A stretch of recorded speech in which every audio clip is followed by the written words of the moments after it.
राधे राधे। आज बनाने जा रहे हैं हम चाप के रोल, जिसके लिए मैंने 4 चाप स्टिक ली हैं, जिन्हें उबालने के लिए मैंने पानी में करके गैस पर रख दिया है। इतने हमारी चाप स्टिक उबलेंगी। हम शिमला मिर्च को काट लेंगे और इसके बीच का हिस्सा निकाल कर अलग कर देंगे और बारीक बारीक काट लेंगे। फिर अदरक और लहसुन लेंगे, जिसका हमें पेस्ट बनाना है। आप सिलबट्टे से भी कट सकते हैं। और फिर हमारी चाप उबल गई है। अब उसके हमें छोटे छोटे पीसेस करने हैं। उसके बाद हमें पराठे के लिए मैदा लगानी है, जिसके लिए मैंने 2 कटोरी मैदा ली है और उसमें थोड़ा सा नमक मिलाया है। नमक को मिलाने के बाद उसमें मैंने थोड़ा सा रिफाइंड डाला है। रिफाइंड डालने के बाद उसे अच्छे से मिक्स करा है। मिक्स करने के बाद अगर हमारी मुट्ठी बन जाए तो हमारा अच्छे से मिक्स हो चुका है। अब हमें उसमें थोड़ा थोड़ा पानी डाल कर डो लगाना है। अच्छे से डो लगाना है, थोड़ा सॉफ्ट लगाना है। डो लग जाए तो उसे ढक कर के रख देना है।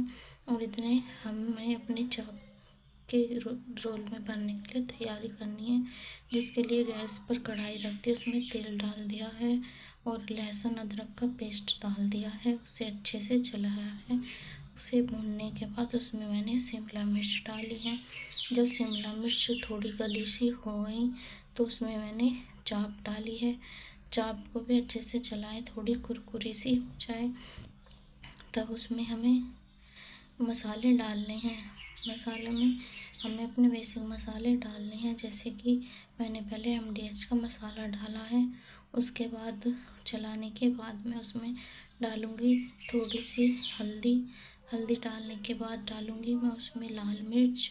लाल मिर्च डालने के बाद डालूँगी स्वाद अनुसार नमक। स्वाद अनुसार नमक डालने के बाद मैंने डाला है थोड़ा सा गरम मसाला।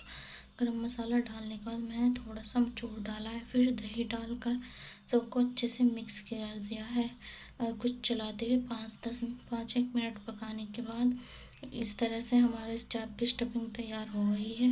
अब हमें मैदा की छोटी सी लोइयाँ बनाकर उसकी रोटियां बेलनी है। अब मैंने छोटी सी लोई बनाई है और उसकी पूड़ियाँ बेलनी शुरू कर दी है और तवा गैस पर रख दिया है गर्म होने के लिए। अब मैंने पराठा बेला है और तवे पर डाल दिया है।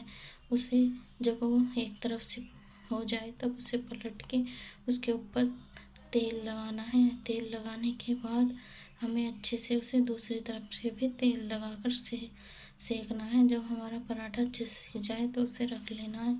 इसी तरीके से हमें अपने सारे पराठे सेक कर तैयार कर लेने हैं। जब हमारे सारे पराठे सेक करके तैयार हो जाएंगे तब हमें उसमें अपनी स्टफिंग की भी भरनी है। इस तरह से मेरे सारे पराठे तैयार हो गए हैं। अब हम अपना रोल तैयार करेंगे, जिसके लिए पहले मैंने पराठे पर लाल चटनी लगाई है। लाल चटनी अच्छे से लगाने के बाद फिर उस पर हमें हरी चटनी लगानी है। हरी चटनी लगाने के बाद हमें उस पर अपनी जो चाप की स्टफिंग बनाई थी वो भरनी है। 2 चम्मच चाप की स्टफिंग रखने के बाद उसमें मैंने प्याज के लच्छे काट रखे थे, वो डालकर उसका रोल बनाना है। अच्छे से उसे रोल बनाना है और उसे एक पेपर में लपेट देना है।